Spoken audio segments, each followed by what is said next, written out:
శతాబ్దాల క్రితం సముద్రాలను పాలించిన ఒక భయంకరమైన పైరేట్ కెప్టెన్ బ్లాక్ ఫాంగ్. అతను దోచుకున్న బంగారం, రత్నాలను ఒక రహస్య ద్వీపంలో దాచాడు.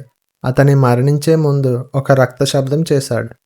నా నిధిని ఎవరైనా తాకితే వారు శాపంతో నిత్య చీకటిలో బంధించబడతారు.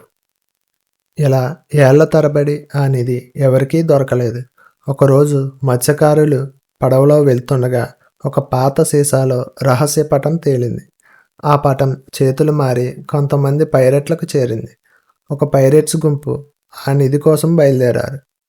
వారికి తెలియని విషయం ఏంటంటే ఆ ద్వీపంలో ఉన్న నిధిని ఇంకా కెప్టెన్ బ్లాక్ ఫాంగ్ ఆత్మ కాపాడుతుందని. ద్వీపానికి చేరగానే పైరేట్స్కు కొన్ని వింత శబ్దాలు వినిపించాయి. ఒక్కసారిగా పట్టపగలు రాత్రి లాంటి చిమ్మ చీకటిగా మారింది. అది చూసి వాళ్ళలో భయం అలుముకుంది. ఆ చీకటిలో లాంతరు దీపాల వెలుగులతో ముందుకు వెళుతుండగా దారిలో రక్తపు మచ్చలు, అలలతో కలిసి వినిపించే భయంకరమైన నవ్వులు వినిపించేవి. వారు భయంగా ముందుకు సాగారు. ముందుకు వెళ్ళగానే అక్కడ పెద్ద బనియన్ చెట్టు కింద తవ్వగా ఒక పెద్ద పెట్టె కనిపించింది. అది తెరిచిన వెంటనే గాలి దద్దరిల్లింది. ఆకాశం ఎర్రగా మారింది. ఒక అగ్నిఛాయలతో కూడిన భూతం బయటకు వచ్చింది. అది చూసిన వారందరూ భయంతో వణికిపోయారు. నేనే కెప్టెన్ బ్లాక్ ఫాంగ్ని అని చెప్పగా అప్పుడు ఆ భూతం, నా నిధిని ఎవరూ సొంతం చేసుకోలేరు, మీ రక్తం ఈ ద్వీపానికి ఆహుతవుతుంది అని హెచ్చరించింది. వాళ్ళందరూ భయం కారణంగా ఒక్కొక్క పైరేట్ వింత శాపాలతో ఆ దీవిలో చనిపోవడం మొదలైంది. ఒకరు నల్లని రాయిగా మారారు. మరొకరు శరీరం బూడిదగా మారి గాలిలో కలిసిపోయింది.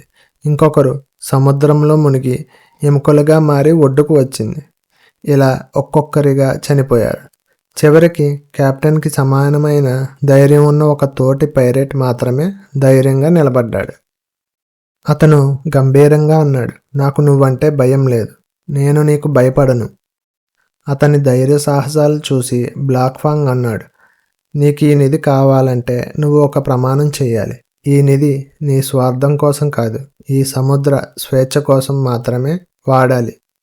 లేదంటే నువ్వు కూడా ఈ శాపానికి గురి అవుతావు అని హెచ్చరించాడు. ఈ మాట విన్న పైరేట్ ఒక నిమిషం మౌనం అయ్యాడు.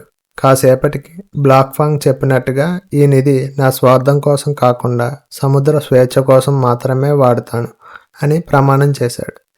ఈ నిధి దొంగల స్వార్థం కోసం కాదు, నిజంగా సముద్రాన్ని రక్షించే వాడికి మాత్రమే అది చెందుతుంది అని చెప్పి ఆత్మ మాయమైంది. పెట్టె తెరుచుకుంది. దానిలో బంగారం, రత్నాలతో పాటు ఒక శపించబడిన ఖడ్గం బయటపడింది. అది సాధారణ ఖడ్గం కాదు, సముద్రాన్ని నియంత్రించే శక్తి కలిగిన మాయా ఖడ్గం.